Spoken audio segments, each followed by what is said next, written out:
Hiya. Before we get into the main questions, do you want to introduce yourselves as a band? No worries. My name is Mia Casey. I'm like a freelance musician and I've been playing drums with King Violet since 2017 when we formed. I'm Amy. I play bass in King Violet. And what was it? Why did I get into music? Um, don't know. This is kind of my only musical project. I feel like Mia, um, kind of the rest of the band, to be fair, do lots of musical things, but King Violet is kind of my one true. But I feel like I love it, the friendship and the creative outlet of it. Yeah. Yeah, no, I'm the same. I feel like the creative outlet of having King Violet is like unmatched to any of the other musical projects that I'm involved in because we've been Don't doing it tell for them such a long time. Yeah. They'll never know. that. So I am a really big fan of your song October, and I was just wondering what influences went into that song. Um, Um, I feel like Amy should answer this because it was her baby. My baby, yeah. Um, so I wrote that when I was like 16, 17. I'm 24 now. So it's quite funny to think back to it. But I think at the time I was reading a lot of poetry. I was reading a lot of like teenage angst poetry, like Sylvia Plath.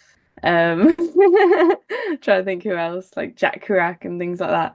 Um, and I really enjoyed. Oh, also like Big Thief. I was getting really into Big Thief at the time. Adrian Lenker's still one of my favorite songwriters ever, but I really enjoy people who have like kind of love songs that kind of have a bit of a dark side to them. It's hard to talk about without sound really cringe. I think I was really enjoying like Real Love by Big Thief. That's like a really perfect example of that. But it started out as a poem, and then it was the first song we ever wrote together as a band, literally in like our first rehearsal. I think Mia came up with the chords and then May came up with the melody. So it was quite a nice, like, yeah, it was quite cool. But yeah, it started out as a poem and then we kind of made it into a song together. To be fair, the fact that you wrote this at 16, 17 is really impressive because I certainly wasn't doing stuff like that at 16, 17. So you should be really proud of yourself.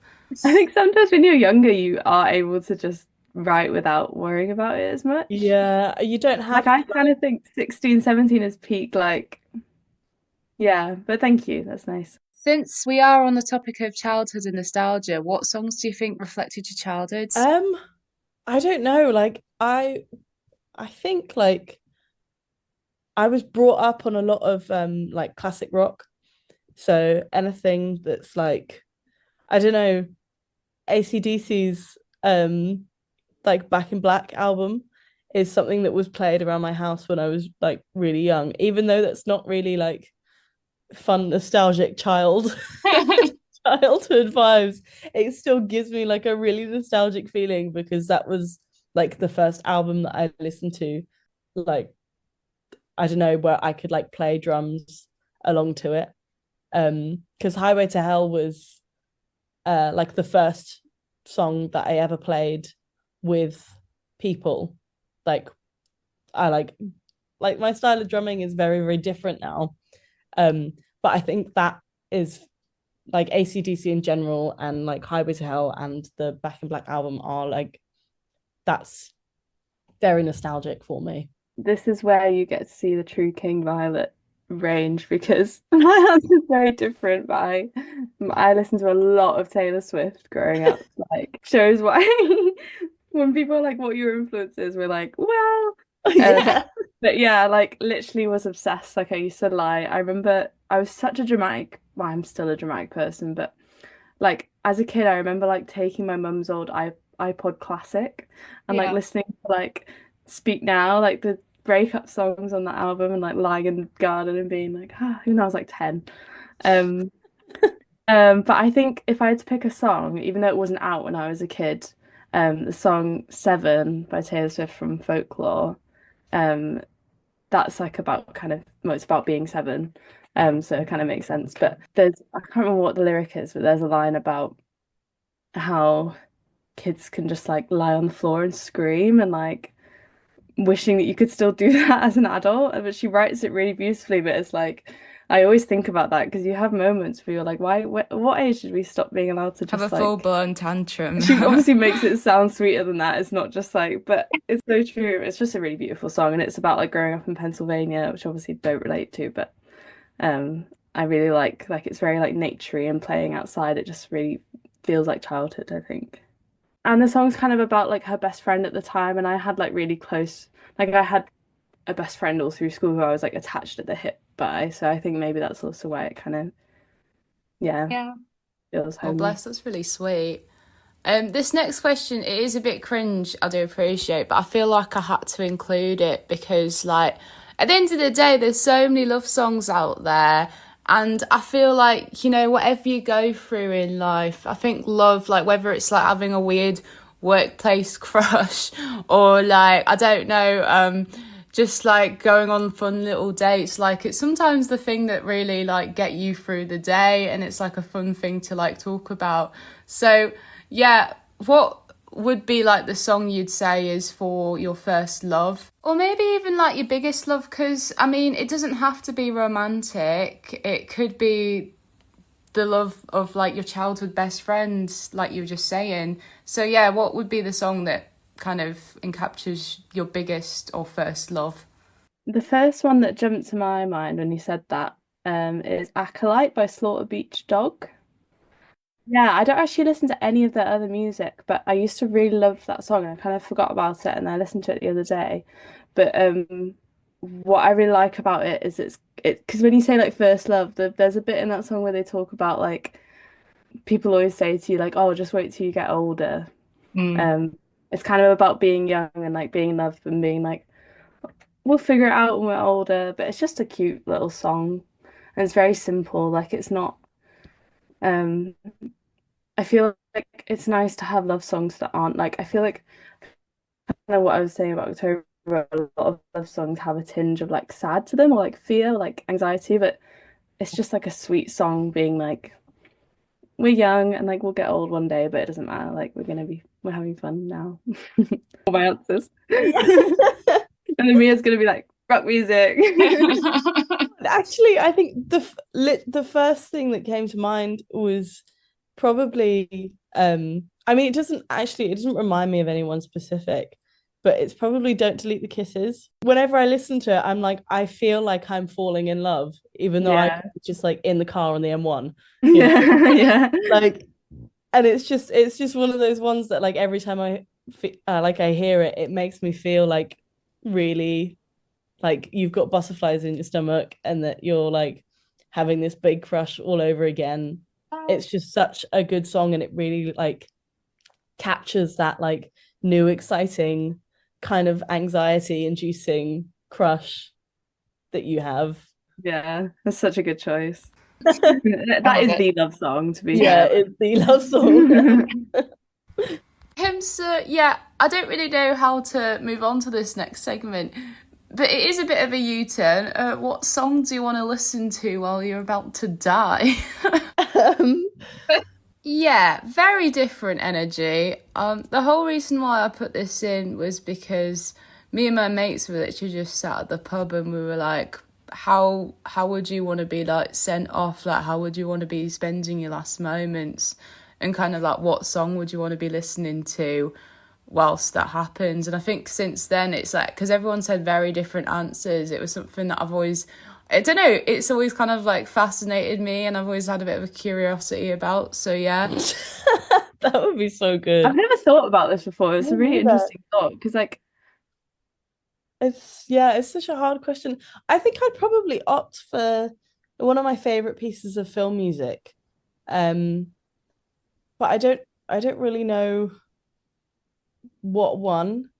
It probably actually it would be um the first track of the Nocturnal Animals soundtrack, which I actually don't know the name of, but it's like the first one. I can find it. Wayward Sisters, that's what it's called. Um, and it's like such a beautiful piece of film music. It's only about 3 minutes long. Um, but the arranging of the strings, it sounds like so lush and really, it's like kind of dramatic, but also kind of melancholic and but also quite peaceful at the same time. And it's like it's that film music album is like incredibly inspirational for me. It's like because I write film music in like my spare time. Oh my God, that's so cool. I love that. Have you been featured on many films, just out of curiosity? Sorry if that's a bit cheeky of me to ask. Not at all. I mean, it's not like really, I've only really started doing it like properly. I've been doing it for 5 years at this point. I did film music at uni, and I've only just made a website this January because I've just gone freelance. But you can find everything on YouTube. I've got a website, like it's On my there, website. but it's not anything. Yeah.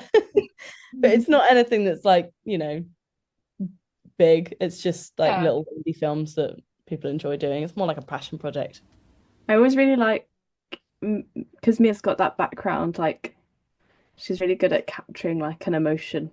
Yeah. Even in like a chord sequence, we're always like, yep, that's what we wanted. Like we could be like, I want this song to feel like we're like walking down the road and like it's raining and you'll be like, yeah, I think I know what we could do for that. Because I feel like you have so much practice like watching scenes and coming up with music for it that like Yeah. it's definitely quite a fun way. Good. Yeah, it's definitely good for like knowing like how music theory can like how to do something to create a specific emotion. It's a nice thing to know because it makes writing like really fun, Yeah, I think my answer for this one, like I'm struggling a bit, but I'm just gonna go really on the nose because it's also one of my favorite songs. Another Wolf Alice song called Visions of a Life. It's just such a sick song and it's so long. It's like what, 7 minutes long, but it just like has so many stages to it. And the bit at the end where she's like screaming, I just love it. Like it just hits the like what's the word? Hits the spot. I was gonna say itches, scratches the itch, itches the scratch. Yeah. But also like yeah. it is obviously like it's called Visions of a Life. It's what the album's named after. It's like about living and dying. So if we're gonna die, go with a bang, I guess. Yeah. But it is also just one of my favorite songs. Nah, I rate that completely. Like, you can't bash Wolf Alice at all. So yeah, this next question, it's quite similar. It's what song do you want to be played at your funeral? And I quite like to ask it because it's quite interesting to see what people think, like, songs really depict them, if that makes any sense, and like what song you kind of think that like your friends and family would choose for you. Oh my God, I think that's even harder.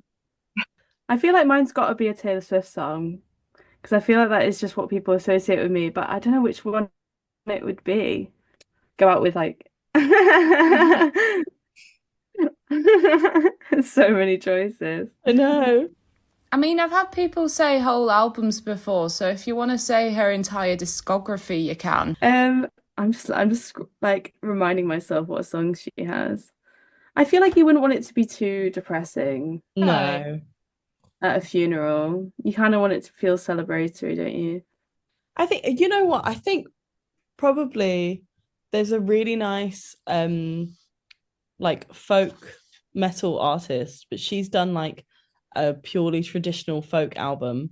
Yeah. And it's called like Folkensång, which is she's Swedish and her artist name is Mayaka. And me and Amy went to see her like last year and she was incredible. Okay. I probably just have that whole album because it's so beautiful and just really, really pretty. Like her vocals are insane. And the way she writes about it, like the way that she writes is like beautiful. She uses all of these old, like traditional folk instruments, which I really like the sound of. And it's not too depressing. It's still like reflective and thoughtful, but it's not like really, really sad. Yeah, no. I think I'm struggling because all the music I'm looking through my Spotify and all the music I really like is really sad. So I feel like everyone at the funeral would just be like, you don't want it to be too much of a downer. Like I keep having ideas and then being like, oh, I can't play that at a funeral. You know what? Maybe it's a random one, but I'm gonna go with Simulation Swarm by Big I Thief. was just thinking that that Yeah. would be, yeah. We were listening to that That's so literally funny. Yeah, we were listening on to it the other Saturday. day. Yeah. I love that song, and I think like I listen to a lot of folk, and as I said, like Big Thief, Adrian Lenk is one of my favorite songwriters. But Yeah. that song's just really sweet, and the lyrics are kind of nonsensical, but in a really nice way, and it feels quite reflective, but it's still got quite like a jolly feel to it. Yeah, I feel like it's kind of what you want at a funeral. Like you want people to be like reflecting, but not like Yeah, you don't want something too depressing or in your face, but then at the same time, you don't want something that's kind of taking the piss and a bit like, woo! You need it to be the right kind of tone. To be fair, folk music is what kind of got me into music in the first place, so I really love that answer, really sweet. Now, it's been really lovely speaking to you both, but we're going to have to wrap things up now. So before we go, are there any songs or gigs that you want to promote? Yeah, we have a gig in Manchester on the 19th of April, I think it is. Is that right, Amy? Yeah, it is. yeah. Yeah. With India Arkin. Um, so it would be great to see as many people as possible there. That's like our first gig in Manchester for such a long time. And I'm really looking forward to it. We haven't done one here for ages. So yeah, it was really lovely speaking to you guys. Check, please, anyone listening, like, please check them out in Manchester, and also look out for their single Here Before that's going to be released in the next few weeks.